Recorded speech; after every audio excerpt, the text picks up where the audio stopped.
আবু সুফিয়ান আবেদি। আমি জিজ্ঞেস করলাম যে আমরা শুনলাম আবেদ শাহ হুজুরের রওজা শরীফ বলে খোলা হয়েছে, আপনি কি দেখছেন? উনি বললেন আমি স্বচক্ষে দেখেছি তাই নয়, আমি রওজা শরীফের ভিতরে নেমে যেভাবে আপনার আব্বা হুজুরকে ইন্তেকালের একদিন পর, উনি কোন ডিস্ট্রিক্টে ছিল বলে আমার স্মরণে আসতেছে না, শুনে উনি সেই ডিস্ট্রিক্ট থেকে এসে পৌঁছেছেন একদিন পরে আমার আব্বা জানের ইন্তেকালের একদিন পরে, কারণ ওনার কফিন 2 দিন রাখা হয়েছিল।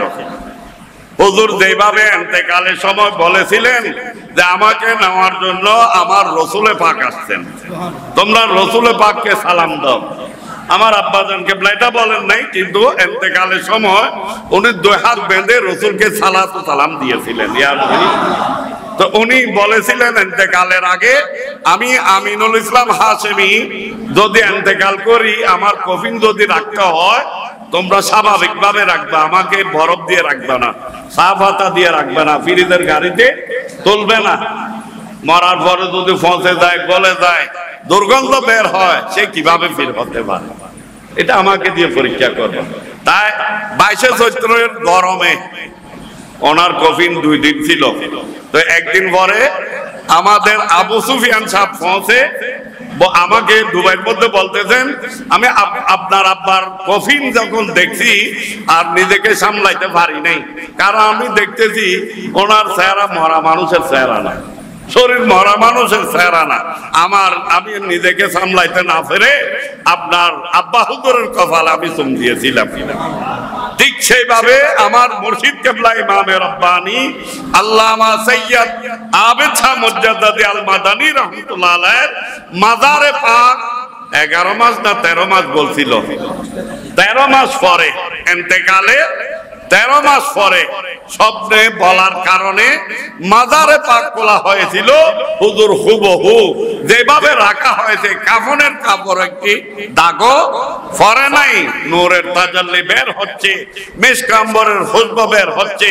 আমি তখন নেমে পরে কপালে চুম দিয়েছিলাম। বরকর বলুন مولاي صل وسلم دائما ابدا على حبيبك। আমার মুর্শিদ কেবলা, আমার ওয়ালিদে মুকাররম, আমিনে মিল্লাত, কুতুবে ওয়াক্ত, ফকিহ বাঙ্গাল, শেখে ফাআল, আল্লামা মুফতি কাজী মুহাম্মদ আমিনুল ইসলাম হাশেমি সাহাব রহমতুল্লাহ আলাইহ, উনি মুর্শিদ কেবলার খলিফাগণের মধ্যে লিখিত খলিফা ছিলেন। কারণ খেলাফতনামা এটা আমার কাছে এখনো সংরক্ষিত আছে। হিজবুর রসুল এই সংগঠনের ফেডের মধ্যে উর্দুতে হুজুর কেবলা নিজ হাতে উর্দুতে লিখেছেন, সেখানে লিখেছেন যে আপনার বড় ভাই অর্থাৎ ইমামে আহলে সুন্নাত আল্লামা কাজী মুহাম্মদ নুরুল ইসলাম হাশেমি, আমি ওনাকেও খেলাফত দিয়েছি, ওয়ারুকের মাওলানা নুরুল হক সাহেবকে খেলাফত দিয়েছি। আমি এইভাবে যাদের দিয়েছি, মুখে দিয়েছি, মুখে। কিন্তু আপনার মধ্যে আমি পীরের যে শর্ত সরায় এগুলা হুবহু পেয়েছি। আমি আপনাকে একমাত্র লিখিত খেলাফত সারি তরিকার বায়াত রসুলের এজাজত দিলাম। বরকর বলুন নিজ হাতে, আবার এটা নিজের হাতে লিখছেন, আবার নিজ হাতে দস্তখত করেছেন। তাই আমরা এই দরবারে এটা আমাদের আসতে হবে, এখানে ওয়াজ করার জন্য নয়, এখানে ওয়াজ করার এই যোগ্যতা আমরা রাখি না। হুজুর কেবলা যিনি আল্লাহর প্রিয় রসুলের বাতিনি নির্দেশে, আপনারা জানেন হুজুর আওলাদে রসুল, যার জন্মস্থান মদিনায়ে তৈয়বা। কোথায়? এবং 28 বছর বয়স পর্যন্ত যিনি মদিনায় পাকে লেখাপড়া করেছেন।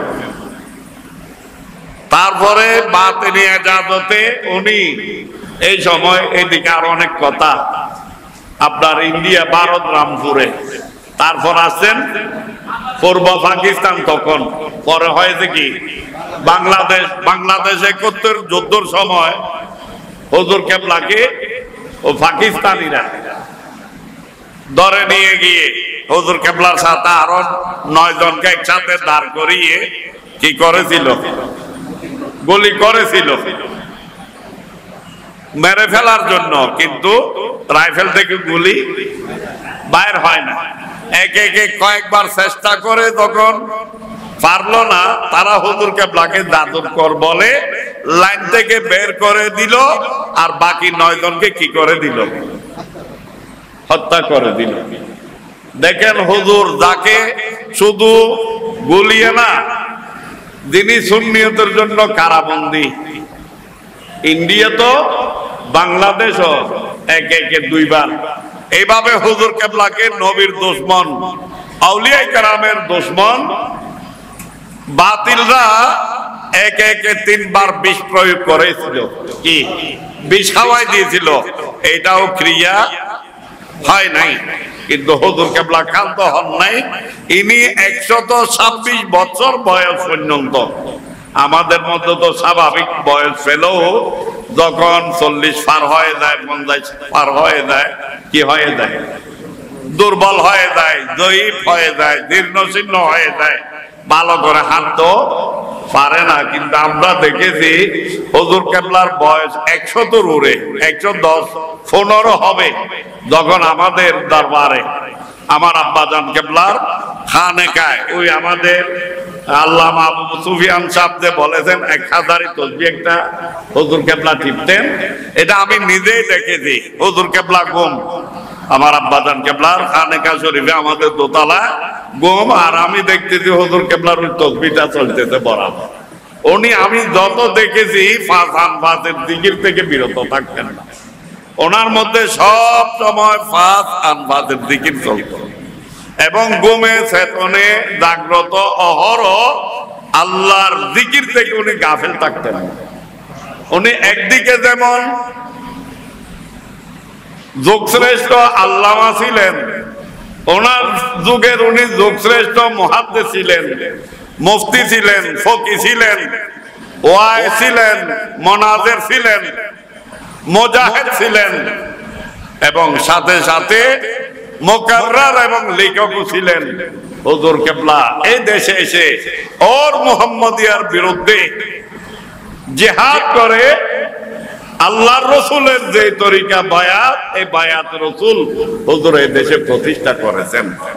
এবং হুজুরের কাছে কত ওয়াহাবি, মদদি, জামাতি, তবলিগি, বাহাই, খারজি, কারণ হুজুর এই দেশে যার রক্তের বিনিময়ে সুন্নিয়ত প্রতিষ্ঠিত হয়েছে, ইমাম আহলে সুন্নাত মুজাদ্দিদে দ্বীন মিল্লাত ওয়াইসুল করনী সানি আশিকে লাসানি বিমারে ইশকে নবী হযরত আল্লামা সৈয়দ আজিজুল হক আল কাদেরী ইমাম শের বাংলা রাহমাতুল্লাহ আলাইহির সাথে বাতিলের বিরুদ্ধে কি করতেন?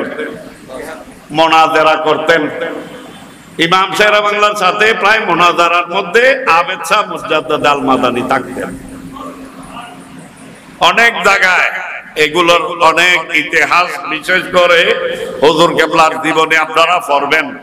উনি একদিকে বাবার দিক দিয়ে ইমামে রব্বানি, কাইয়ুমে জামানি, মুজাদ্দিদে আল ফেসানি হযরতে শেখ আহমদ ফারুকি সেরহিন্দি রাহমাতুল্লাহ আলাইহি নবম আওলাদ তথা নবীদের দ্বিতীয় খলিফা, অর্ধ বিশ্বের শাসনকর্তা, যার মাধ্যমে ইসলামের প্রকাশ্য প্রচার হযরতে সাইয়েদনা ওমর ইবনুল খাত্তাব ফারুক আযম রাদিয়াল্লাহু তাআলা আনহুর বংশধর।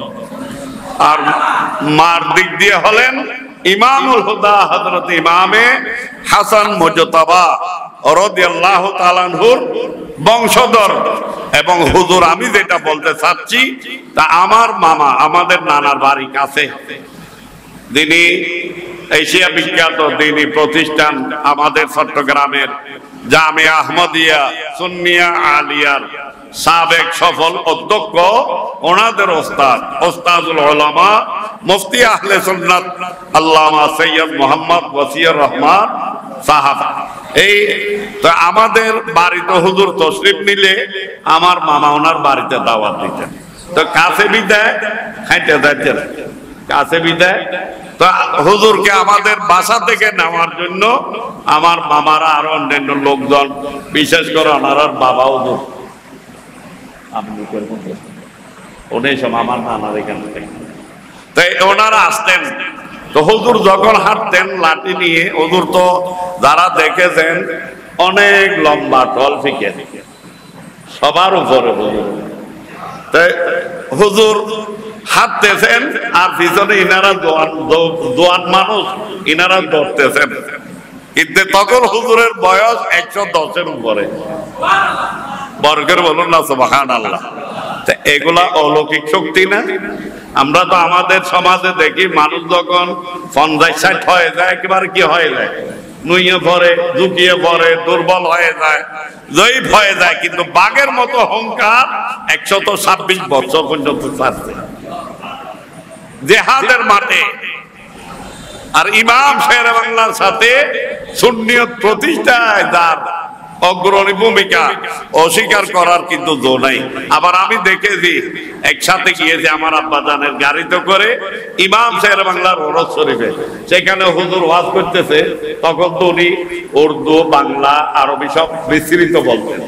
তো বলতেছেন শেরে বাংলা কো জো না মানে ও কাফের হ্যায়। হুজুর ওয়াজ বলতেছেন ইন্নামাল মুশরিকুনা নাজাসুন, এই আয়াত পড়তেছে আর এগুলা বলতেছে। তা আমি বলতে চাচ্ছি যার কারামতের কথা যদি আমরা বলতে যাই, যেমন গুলি করছে গুলি বাইর হয় না, যেমন হুজুরকে বিষ প্রয়োগ করেছে একে একে 3 বার, কিন্তু বিষ কাজ করে না, ক্রিয়া করে না। হুজুর আপনার জিহাদের মাঠে বাতিলের সামনে যখন দাঁড়াতেন, বাতিলের এলম কি হয়ে যাইত, শয়তানি যত এলম তাদের এগুলা সলভ হয়ে যাইত, সিলিন্ডার করে ফেলতো। এইভাবে জিহাদের ময়দানে তিনি সুন্নিয়তকে জিন্দা করেছেন। তা আল্লাহ তাকে নবী প্রেমে জিন্দা রেখেছেন, তার প্রমাণ আমি দুবাইয়ের মধ্যে আমার সাথে একসাথে এক রুমের মধ্যে আমাদের আজকের দিনে আমার পূর্বে তাকরীর করেছেন আল্লামা আবু সুফিয়ান আবেদী মাদ্দাজিল্লুল আলী, দুবাইতে আমার সাথে হুজুরের কথাবার্তা। কারণ হুজুর আমাকে ছোট্টবেলা থেকে অনেক মহব্বত করতেন। আমি আমাদের ডক্টর সাহেবকে বলেছি, হুজুরের একজন খাদেম ছিল রমজান আলী দরবেশ, হয়তো অনেকে চিনবেন দরবেশ। হ্যাঁ, রমজান আলী দরবেশ দিয়ে হুজুর আমার জন্য অনেক কিছু পাঠাতেন, মধু পাঠাতেন, এক সময় সদরা পাঠাতেন, আরেক সময় হুজুরের ছবি সহ পাঠাইতেন। এগুলো এখনো আমার কাছে সংরক্ষিত আছে। মহব্বত করতেন কারণ আব্বাজানদের সাথে আসতাম, সেই কারণে। তো হুজুর এই দুবার মধ্যে আমি ওটা জিজ্ঞেস করলাম, কারণ হুজুরের মুরিদ দরবারের একনিষ্ঠ খাদেম আল্লামা আবু সুফিয়ান আবেদী। আমি জিজ্ঞেস করলাম যে আমরা শুনলাম আবেদ শাহ হুজুরের রওজা শরীফ বলে খোলা হয়েছে, আপনি কি দেখছেন? উনি বললেন আমি স্বচক্ষে দেখেছি তাই নয়, আমি রওজা শরীফের ভিতরে নেমে যেভাবে আপনার আব্বা হুজুরকে ইন্তেকালের একদিন পর, উনি কোন ডিস্ট্রিক্টে ছিল বলে আমার স্মরণে আসতেছে না, শুনে উনি সেই ডিস্ট্রিক্ট থেকে এসে পৌঁছেছেন একদিন পরে আমার আব্বা জানের ইন্তেকালের একদিন পরে। কারণ ওনার কফিন 2 দিন রাখা হয়েছিল। হুজুর যেভাবে ইন্তেকালের সময় বলেছিলেন যে আমাকে নেওয়ার জন্য আমার রসুলে পাক আসছেন, তোমরা রসুলে পাককে সালাম দাও। আমার আব্বাজানকে এটা বলেন নাই, কিন্তু ইন্তেকালের সময় উনি 2 হাত বেঁধে রসুলকে সালাম দিয়েছিলেন। তো উনি বলেছিলেন ইন্তেকালের আগে, আমি আমিনুল ইসলাম হাশেমি যদি ইন্তেকাল করি আমার কফিন যদি রাখতে হয় তোমরা স্বাভাবিকভাবে রাখবা, আমাকে বরফ দিয়ে রাখবে না, সাফ হাতা দিয়ে রাখবে না, ফ্রিজের গাড়িতে তুলবে না। মরার পরে যদি পৌঁছে যায়, গলে যায়, দুর্গন্ধ বের হয়, সে কিভাবে ফির হতে পারে? এটা আমাকে দিয়ে পরীক্ষা করবে। তাই 22শে চৈত্রের গরমে ওনার কফিন 2 দিন ছিল। তো একদিন পরে আমাদের আবু সুফিয়ান সাহেব পৌঁছে আমাকে দুবাইয়ের মধ্যে বলতেছেন, আমি আপনার আব্বার কফিন যখন দেখছি আর নিজেকে সামলাইতে পারি নাই, কারণ আমি দেখতেছি ওনার চেহারা মরা মানুষের চেহারা না, শরীর মরা মানুষের চেহারা না। আমি নিজেকে সামলাইতে না পেরে আপনার আব্বা হুজুরের কপাল আমি চুম দিয়েছিলাম। ঠিক সেইভাবে আমার মুর্শিদ কেবলা ইমামে রব্বানি আল্লামা সৈয়দ আবেদ শাহ মুজাদ্দিদ আল মাদানী রাহমাতুল্লাহ আলাইহির মাজারে পাক 11 মাস না 13 মাস বলছিল, 13 মাস পরে ইন্তেকালে 13 মাস পরে স্বপ্নে বলার কারণে মাজারে পাক খোলা হয়েছিল। হুজুর হুবহু যেভাবে রাখা হয়েছে কাফনের কাপড় একটি দাগও পরে নাই, নূরের তাজাল্লি বের হচ্ছে, মিশকাম্বরের খুশবু বের হচ্ছে। আমি তখন নেমে পরে কপালে চুম দিয়েছিলাম। বরকর বলুন আল্লাহু আকবার, ইয়া রাসূলুল্লাহ জিন্দাবাদ জিন্দাবাদ। তাহলে হুজুর আজকে রওজায়ে পাকে শুয়ে গেল, হুজুর জিন্দা কিনা? হুজুর জিন্দা কিনা? এটা তো আল্লাহর ফতোয়া। এগুলো বললে আয়াতের একটা অংশ পড়েছে, আমি এগুলা কিছু বলবো না, কারণ আমাদের ডক্টর সাহেব আছেন, ইনশাআল্লাহ ওনার তাকরীর শোনার জন্য আপনারা সবাই আগ্রহী। তিনি চট্টগ্রাম ইউনিভার্সিটির বিশ্ববিদ্যালয়ের ইতিহাস বিভাগের প্রফেসর। আমি ওনার সময়ের দিকে দেখে, কারণ আমার গুলা তো ওয়াজ এমনি কথা বলতেছি, কিছু এলোমেলো কথাবার্তা, আর নাইলে হুজুরকে যেভাবে দেখেছি এগুলা বলতে গেলে আরো অনেক সময় লাগবে, যেগুলো আমরা কারামত দেখেছি। যাক, শুকরিয়া এটা যে হুজুর রওজায়ে পাকে জিন্দা এবং আমাদেরকে জিন্দা অবস্থায় দেখতে আছেন, ঠিক কি না? আমরা হুজুরের কদমে এটাই আরো রাখি, যেন হুজুর দয়ার নজরে মায়ার নজরে দেখেন, রোহানি দোয়া দয়া যেন দান করেন। সাথে সাথে দোয়া করবেন বর্তমান সাজ্জাদা নসীন গদ্দি নসীন পীর সাহেব কেবলার জন্য। উনি সুন্নিয়তের ময়দানে শুধু অরাজনৈতিক ভাবে নয়, যিনি রাজনৈতিক ভাবেও সুন্নিয়ত প্রতিষ্ঠায় দিন রাত অবিরাম পরিশ্রম করে যাচ্ছেন, খাটনি দিয়ে যাচ্ছেন। আমাদের সেই মহান আল্লাহ ব্যক্তিত্ব আল্লামা সৈয়দ বাহাদুর শাহ মুজাদ্দিদি মাদ্দাদিল্লুল আলীর হায়াতের জন্য, সাথে সাথে দরবারের অন্যান্য আওলাদগণের ছায়া যেন আল্লাহ আমাদের মাথার উপর দরাজ করেন। এই দরবারকে যেন আল্লাহ দিন বদিন আরো যেন গোলজার করেন।